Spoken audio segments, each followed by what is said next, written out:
Olá, seja muito bem-vindo ao canal Fé e Escritura.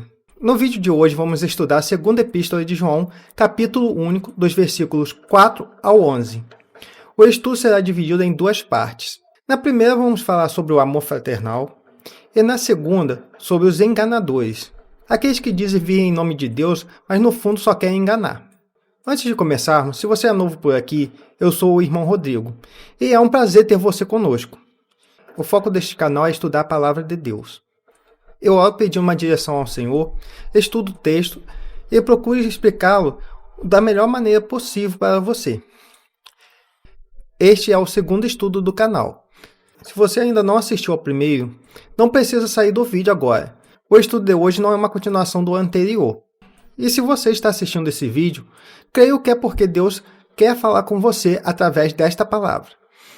No final, deixarei o primeiro estudo nos cards finais, caso queira assistir depois. E para quem já viu o primeiro vídeo, depois do momento de oração, eu vou compartilhar algumas coisas relacionadas a ele. Não vou fazer isso agora para não prolongar muito esse início, tudo bem? Antes de começarmos, quero fazer um pedido. Quem viu o primeiro vídeo sabe que demorei um pouco para trazer outro. Isso acontece porque dá bastante trabalho.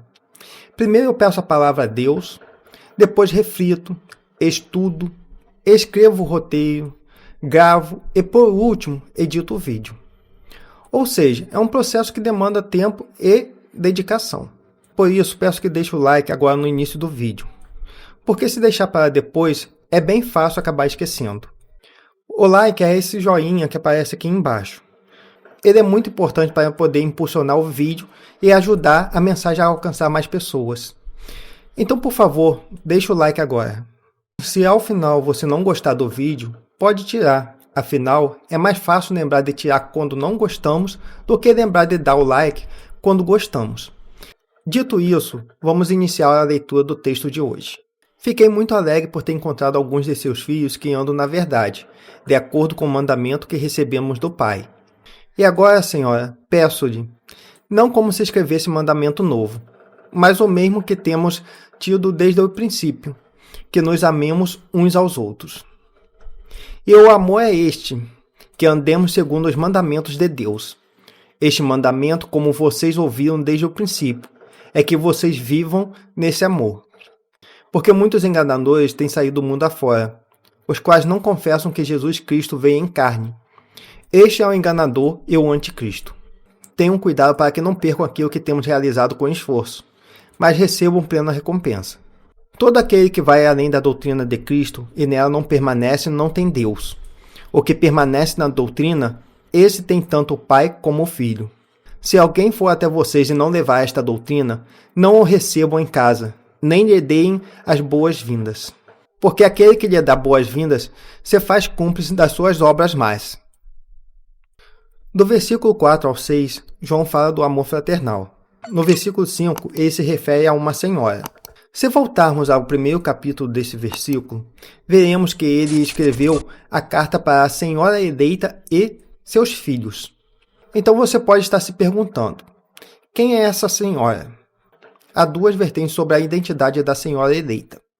Alguns estudiosos realmente acreditam que se trata de uma mulher chamada Quíria, enquanto a maioria entende que ela representa uma igreja, e que os filhos mencionados no versículo 1 seriam seus filhos espirituais. Vamos ao texto original em grego para entender melhor por que essa segunda interpretação é mais aceita. A expressão traduzida como senhora eleita vem de ekelekti kiria. A palavra ekelekti é um adjetivo feminino que significa eleita ou escolhida. Já kiria significa senhora. Ela é o feminino de kyrios, que quer dizer senhor, amo ou mestre.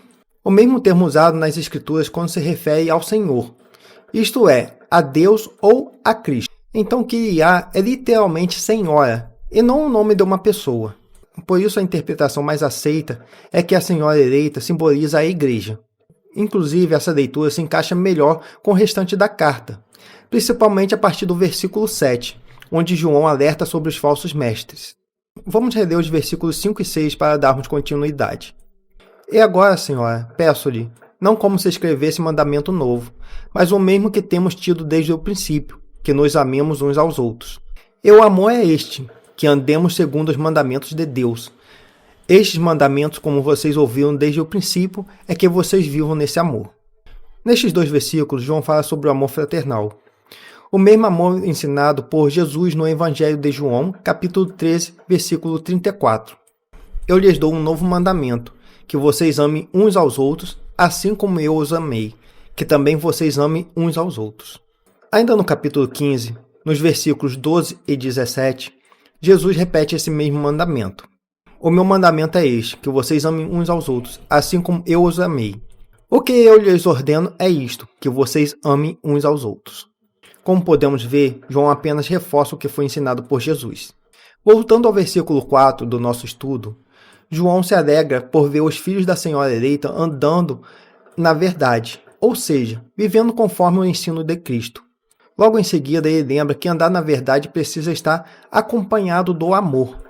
Isso nos mostra que andar na verdade e andar no amor são inseparáveis. Não adianta nada dizermos que amamos a Deus se não amamos nosso próximo. João deixa claro que o amor não é apenas um sentimento bom pelo outro, mas uma forma de obediência a Deus. É viver da maneira que Jesus nos ensinou. No Evangelho de Mateus, capítulo 22, dos versículos 37 ao 39, Jesus diz: Ame o Senhor seu Deus de todo o seu coração, de toda a sua alma e de todo o seu entendimento. Este é o grande e primeiro mandamento. E o segundo, semelhante a este, é: ame o seu próximo como você ama a si mesmo. Aqui Jesus está resumindo toda a lei e os profetas em apenas 2 mandamentos. No primeiro, ele cita Deuteronômio 6,5. Portanto, ame o Senhor, seu Deus, de todo o seu coração, de toda a sua alma e com toda a sua força. E no segundo, cita Levítico 19,18. Não procure vingança, nem guarde ira contra os filhos do seu povo, mas ame o seu próximo como você ama a si mesmo. Eu sou o Senhor. Para finalizar essa parte sobre o amor fraternal, vamos à parábola do bom samaritano, que está no Evangelho de Lucas, capítulo 10, versículos 25 ao 37.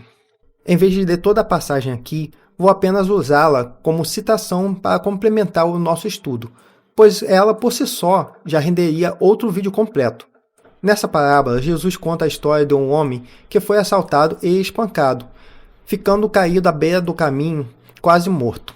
Depois de um tempo, um sacerdote passou por ali, viu o homem e mudou de lado, fingindo que não viu. Em seguida, um levita fez a mesma coisa. Mas então, um samaritano que estava viajando, viu o homem e teve compaixão dele. Naquela época, os judeus e os samaritanos tinham uma relação de forte antipatia. Os judeus consideravam os samaritanos um povo mestiço, tanto fisicamente quanto espiritualmente. Não vou me aprofundar sobre os samaritanos neste estudo, mas saiba que a pessoa menos provável de ajudar aquele homem era justamente o samaritano. Como já mencionei, o mandamento de amar a Deus acima de tudo e ao próximo como a si mesmo já existia desde o Antigo Testamento. Tanto é que o intérprete da lei, para quem Jesus contou essa parábola, citou esse mandamento. Mas quando olhamos para a história, vemos que o sacerdote e o levita, que podemos associar hoje aos crentes que conhecem a palavra, simplesmente ignoraram o homem caído e o deixaram para morrer. Já o samaritano, que nem compartilhava da mesma fé, olhou para o homem ferido, teve compaixão e o ajudou, ignorando as diferenças entre os seus povos. Com isso, Jesus nos ensina que o nosso próximo não é apenas a nossa família, nossos amigos ou quem compartilha da mesma fé, mas qualquer pessoa, todo ser humano. Não devemos ter preconceito na hora de ajudar. Não é porque você não gosta de alguém que deve deixar de se compadecer dessa pessoa. O amor verdadeiro não escolhe quem ajudar, ele apenas age com misericórdia, exatamente como Jesus nos ensinou. Aproveitando que o nosso estudo está falando sobre amor fraternal, recentemente vimos o desastre que aconteceu lá no Paraná, devido a um tornado. Por isso, estou deixando no comentário fixado os canais oficiais de ajuda para essa tragédia, antes que alguém venha querer me atacar dizendo: "Ah, no primeiro vídeo você falou que não faria propaganda nos vídeos." Eu não estou fazendo isso, irmão ou irmã. Apenas estou tentando ajudar do meu jeito as pessoas que perderam seus entes queridos e suas casas lá. Não estou informando nada que me favoreça. As contas que estou compartilhando são dos canais oficiais de ajuda, canais nos quais você pode verificar para onde o dinheiro vai. Diferente de alguns canais que pedem doações para contas próprias e depois ninguém tem como saber se o dinheiro realmente foi usado para aquilo. Então, por favor, se você tem condições de ajudar de alguma maneira, confira no comentário fixado como pode fazer isso. Antes de continuarmos a segunda parte, vamos reler o que falta. Porque muitos enganadores têm saído do mundo afora, os quais não confessam que Jesus Cristo veio em carne. Este é o enganador e o anticristo. Tenha cuidado para que não percam aquilo que temos realizado com esforço, mas recebam plena recompensa. Todo aquele que vai além da doutrina de Cristo e nela não permanece não tem Deus. O que permanece da doutrina, esse tem tanto o Pai como o Filho. Se alguém for até vocês e não levar essa doutrina, não receba em casa, nem lhe deem boas-vindas, porque aquele que lhe dá boas-vindas se faz cúmplice das obras mais. Após ler isso, você pode estar se perguntando: então não é para aceitarmos ninguém que não compartilhe da mesma fé na nossa casa? Ou até mesmo, será que não devo parar para ouvir pessoas que não são cristãs?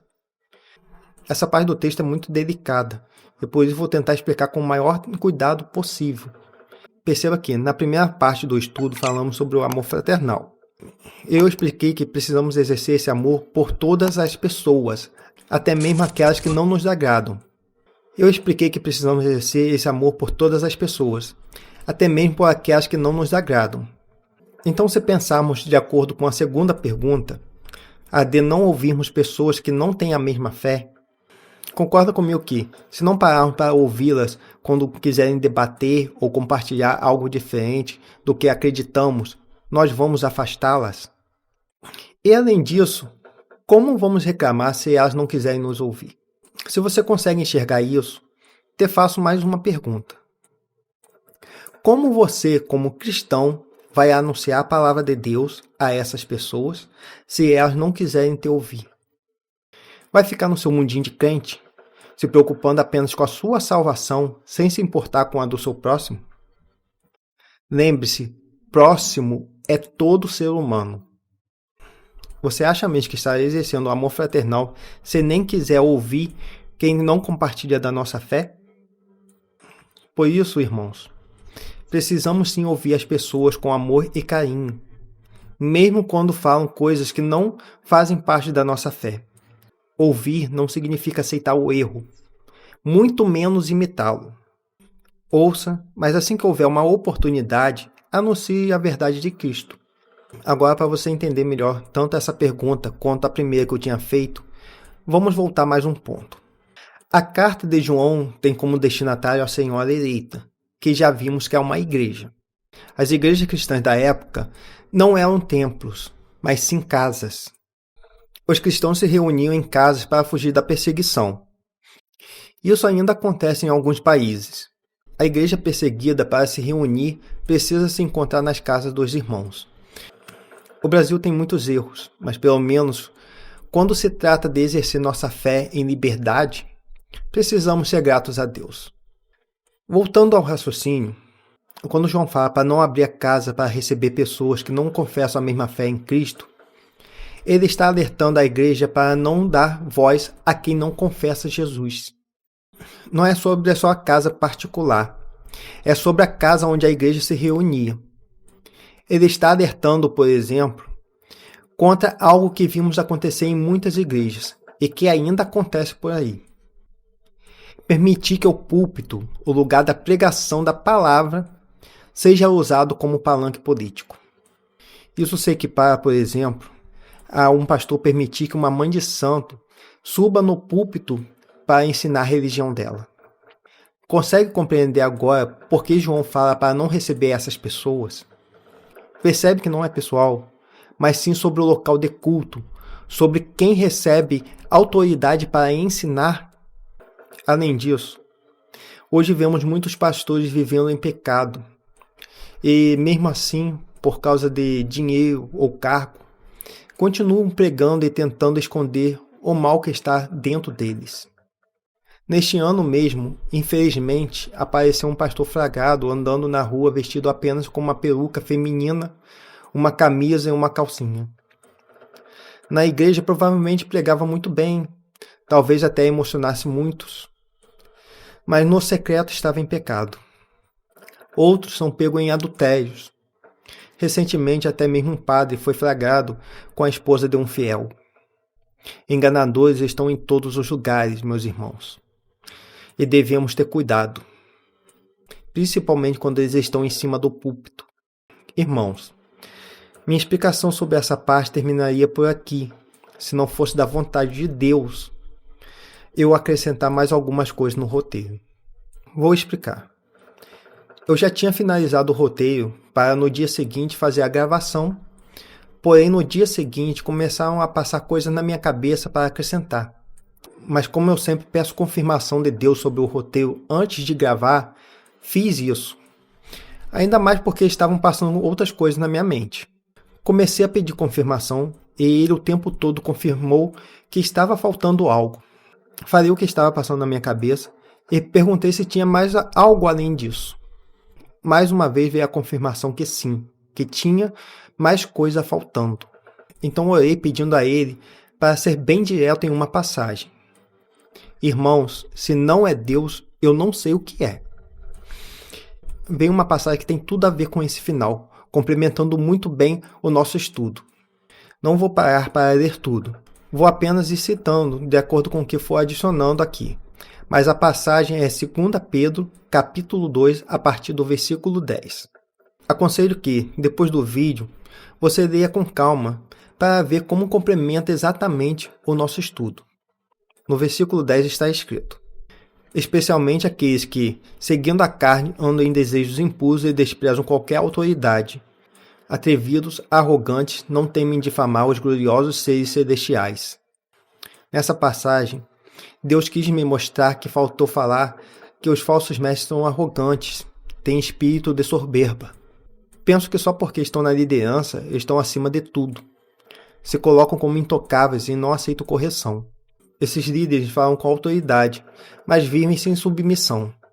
E aí está um ponto gravíssimo. Se um líder não se submete a Deus, torna-se senhor de si mesmo. Vou reler o final do versículo 10, junto do versículo 11.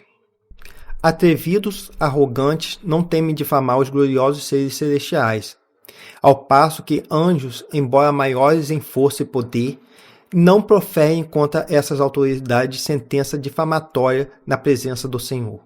Por mais que eu tenha falado sobre o problema de permitir que usem o púlpito como palanque político, faltou falar sobre a falta de reverência ao sagrado.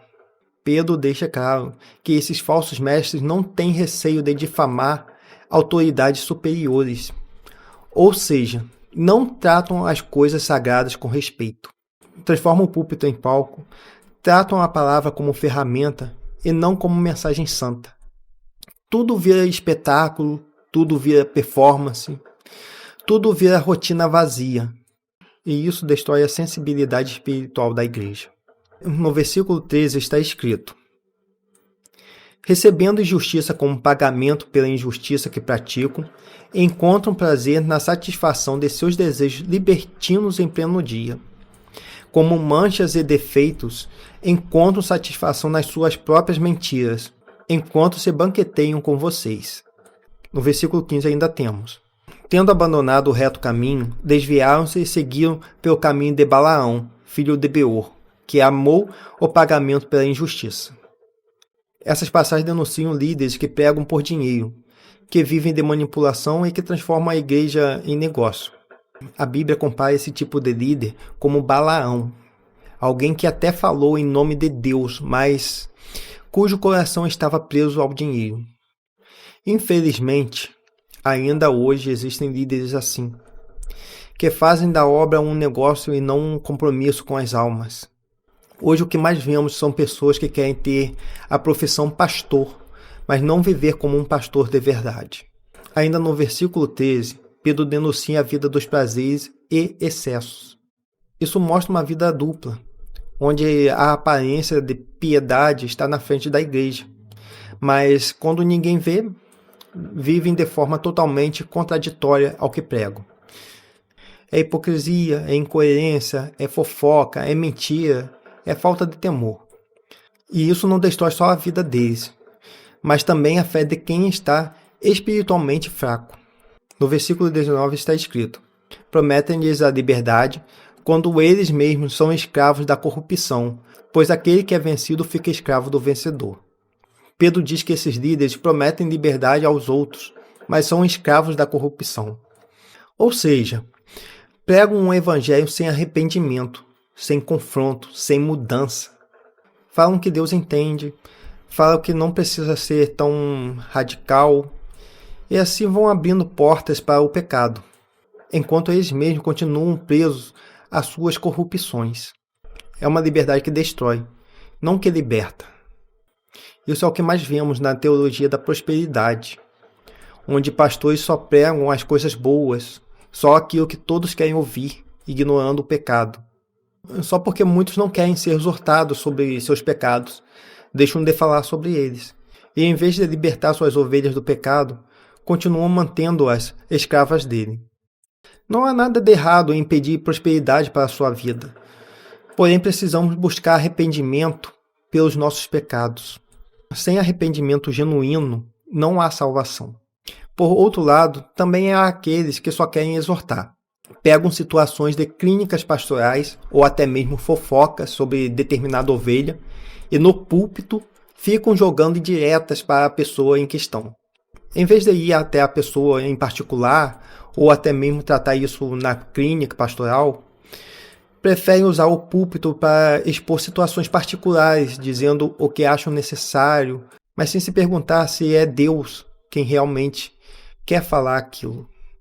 Nos versículos 21 e 22 está escrito: pois teria sido melhor que eles nunca tivessem conhecido o caminho da justiça do que, após conhecê-lo, voltar atrás e se afastar do santo mandamento que lhes havia sido dado.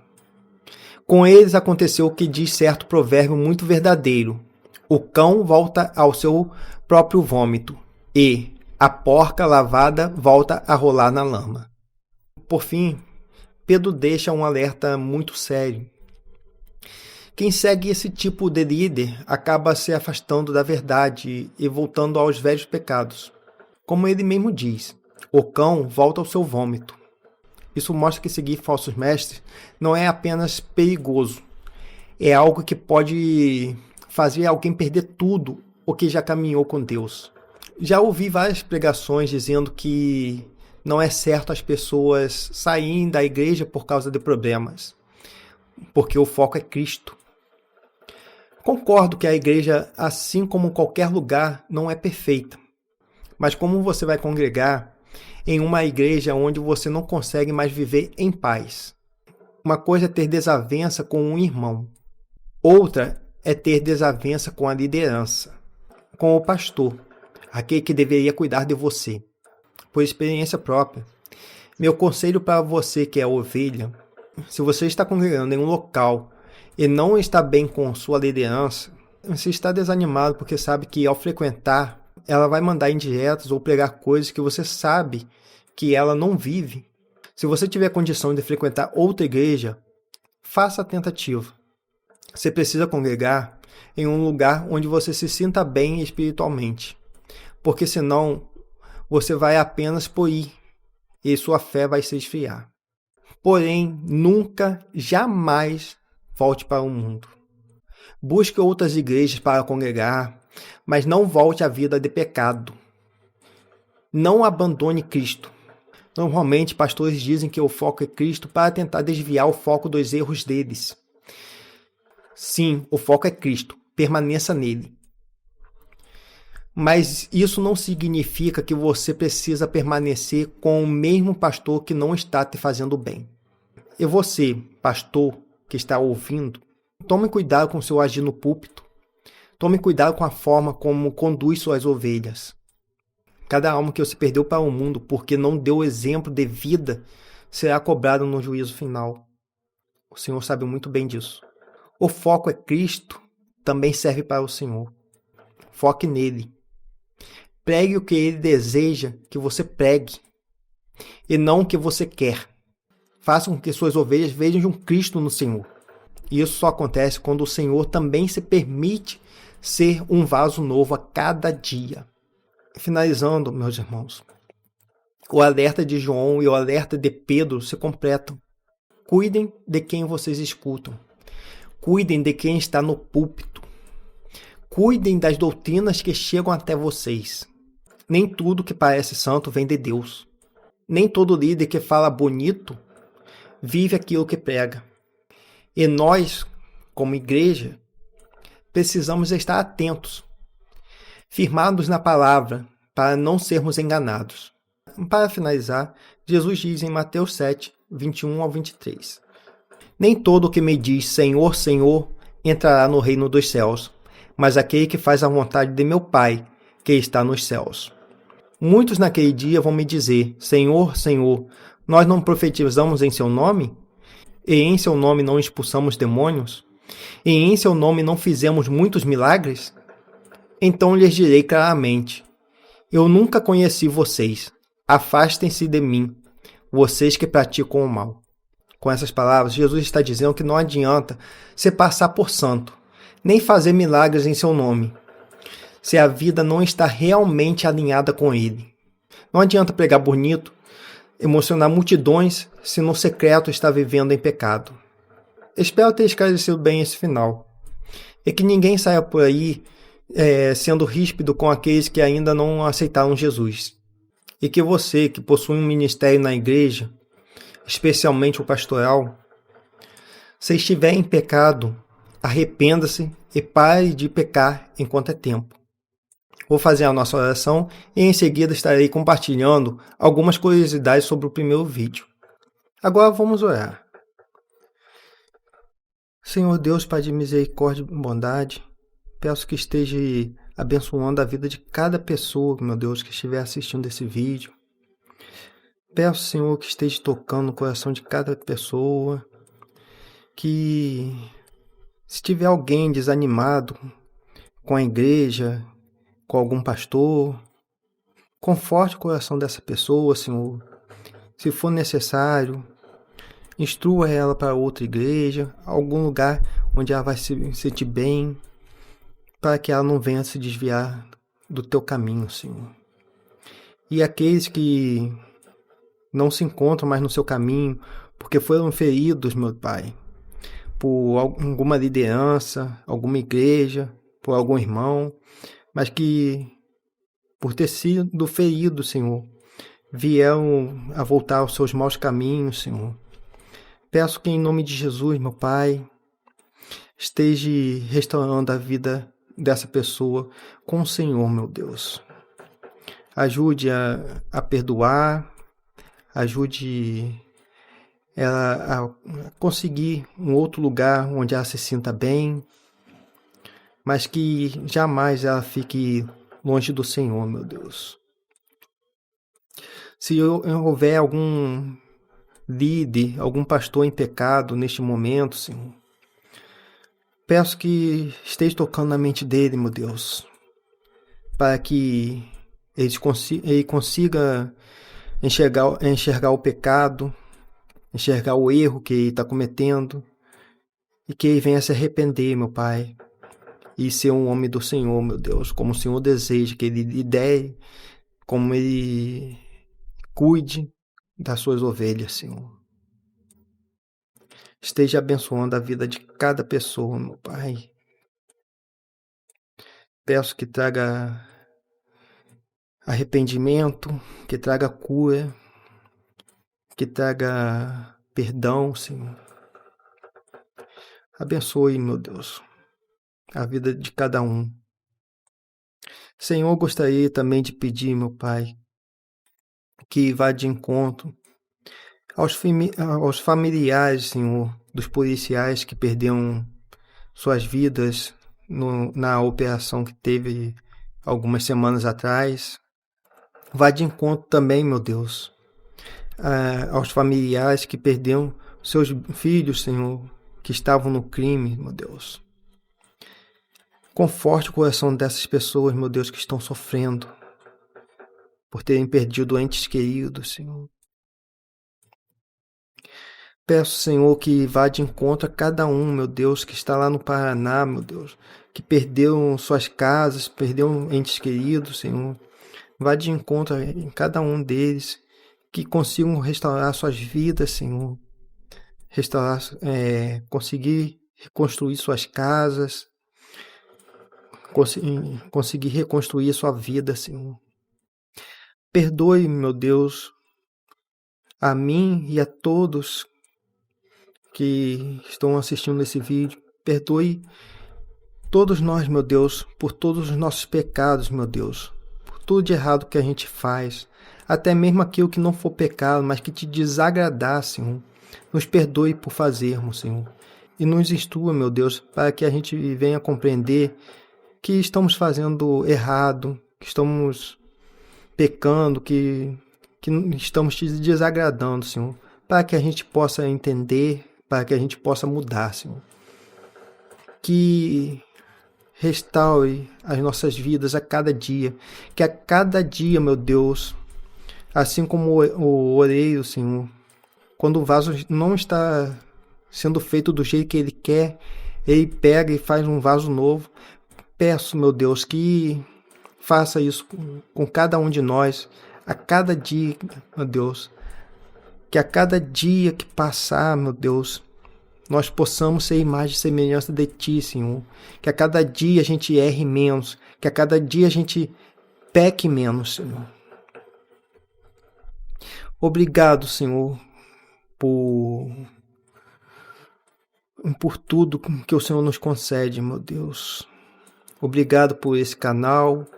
Obrigado, meu Deus, por estar me instruindo na Tua palavra, Senhor. Que cada palavra do vídeo seja conforme a Sua vontade. O Senhor me permitir que esteja pegando a Sua vontade, meu Deus, a Sua palavra. Obrigado, Senhor. Obrigado por tudo, meu Pai. Amém. Se esse vídeo abençoou você de alguma forma e você deseja acompanhar o canal quando chegarem novos vídeos, eu te convido a se inscrever e ativar o sininho de notificações. Assim você sempre será avisado quando tiver conteúdo novo. Se puder, deixe também um comentário, porque isso ajuda muito no engajamento e faz com que mais pessoas recebam essa mensagem. E claro, confira se deixou o seu like.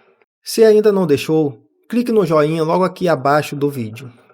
Agora eu vou falar um pouco da experiência que tive na criação do canal até antes de preparar este vídeo. Inicialmente criei o canal e não quis avisar ninguém que eu conhecia. Queria que Deus fizesse a obra sem eu ficar compartilhando nada. Nem mesmo me inscrevi com a minha conta pessoal do YouTube.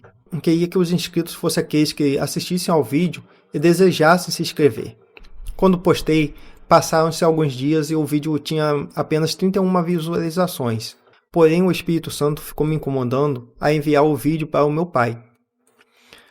Meu pai ainda é espírita kardecista, então eu relutava em mandar.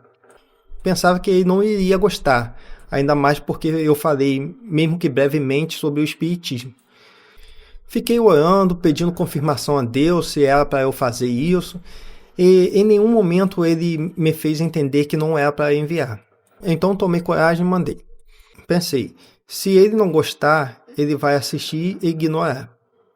No máximo vai comentar algo defendendo a fé dele quando estivermos juntos. Mas irmãos, Deus é grandioso. Além dele assistir, ele me elogiou e ainda compartilhou com algumas pessoas.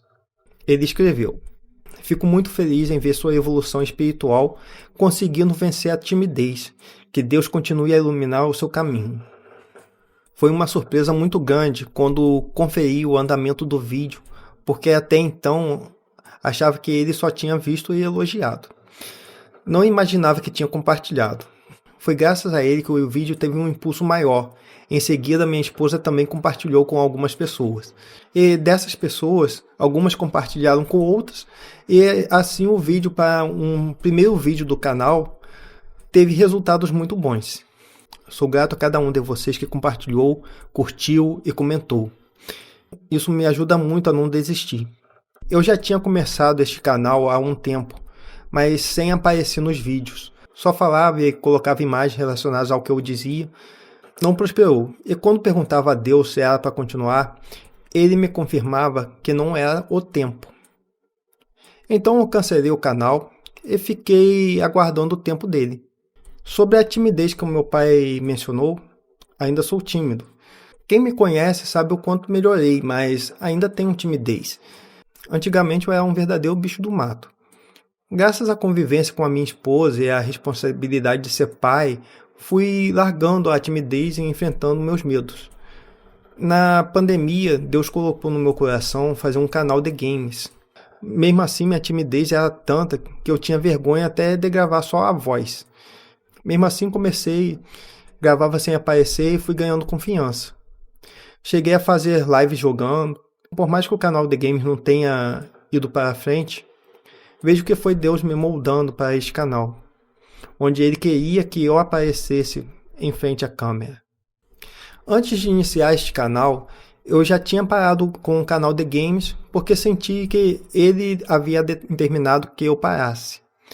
Mesmo assim, tentei voltar, mas ao gravar, minha placa de captura queimou. Sem essa placa, não dá para gravar pelo computador. Tentei gravar direto do videogame, mais trabalhoso, mas ao editar percebi que faltou gravação. Então falei, está bem, Deus, já entendi que não é para voltar agora. Fui orando por direção, então ele começou a trabalhar no meu coração para iniciar o curso de teologia. Perguntei a ele até onde eu deveria fazer o curso. Iniciei e depois ele me tocou para refazer o canal, só que dessa vez fazendo a vontade dele, não a minha. E hoje estou aqui, enfrentando a timidez e pregando a palavra que ele me dá. Eu falo isso porque não sou eu que escolho a palavra. Peço a palavra a Deus, leio, reflito bastante sobre a passagem e depois peço confirmação para saber se é isso mesmo que ele quer. A confirmação deste vídeo foi muito impactante para mim. Assim que terminei de ler a passagem, pedi confirmação e o versículo que coloquei meus olhos foi 1 Timóteo 4,11. Ordene estas coisas e ensine-as. Não sei como ele poderia ser mais direto, não acha?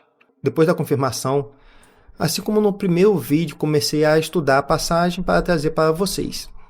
E antes mesmo deste vídeo ser postado, assim que terminei o roteiro, pedi confirmação se estava de acordo com o que ele desejava e, como puderam ver, tive que acrescentar coisas. Enfim, este canal é dele, não meu.